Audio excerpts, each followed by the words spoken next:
Ukraine की जंग ने पूरी दुनिया को साफ ईंधन की तरफ बढ़ने पर मजबूर किया। महंगे पेट्रोल और डीजल ने पूरी दुनिया की अर्थव्यवस्था बिगाड़ कर रख दी। इसीलिए भारत भी जल्द से जल्द एथेनॉल का इस्तेमाल बढ़ाने के लिए एक बड़ा फैसला लिया, जिसके मुताबिक एक साल से भी कम वक्त में पूरे देश में पेट्रोल के साथ 20% एथेनॉल को मिलाया जाएगा। पहले 2025 तक ऐसा करने का लक्ष्य रखा गया था, लेकिन अब फैसला किया गया है कि 1 अप्रैल 2023 तक ही इसे लागू कर दिया जाए। एथेनॉल को पेट्रोल में मिलाने से कई फायदे होंगे। प्रदूषण भी कम होगा और महंगे कच्चे तेल पर निर्भरता भी कम होगी। कच्चा तेल कम आयात होने से देश का विदेशी मुद्रा भंडार भी बनेगा।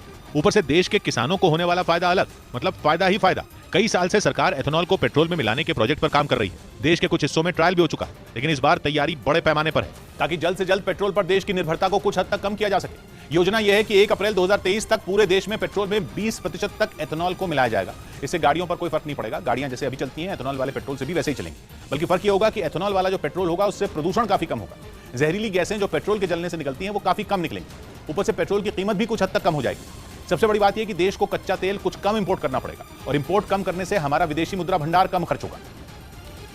जबकि एथेनॉल के इस्तेमाल से देश में एक नई क्रांति की शुरुआत हो सकती है। किसानों को सबसे बड़ा फायदा होने का अनुमान है, क्योंकि एथेनॉल असल में एक तरह का अल्कोहल होता है जो गन्ने से बनाया जाता है। हालांकि अब तो कई और फसलों से भी एथेनॉल बनाने का दावा किया जाने लगा है। लक्ष्य यह है कि एथेनॉल का उत्पादन बहुत बड़े पैमाने पर हो, क्योंकि पूरे देश में पेट्रोल में एथेनॉल मिलाने के लिए बहुत ज्यादा एथेनॉल की जरूरत होगी। लेकिन अगर इतने बड़े पैमाने पर एथेनॉल के उत्पादन का लक्ष्य हासिल कर लिया गया तो ये एक बड़ी जीत साबित होगी। हालांकि ऐसा कोई काम नहीं है जो दुनिया में पहली बार हो रहा हो। दुनिया के कई देशों में ऐसा पहले से हो रहा है और बहुत सारे देश ऐसे हैं जिन्होंने भारत की तरह यूक्रेन की जंग से सीख लेकर इस तरफ कदम तेजी से बढ़ाए।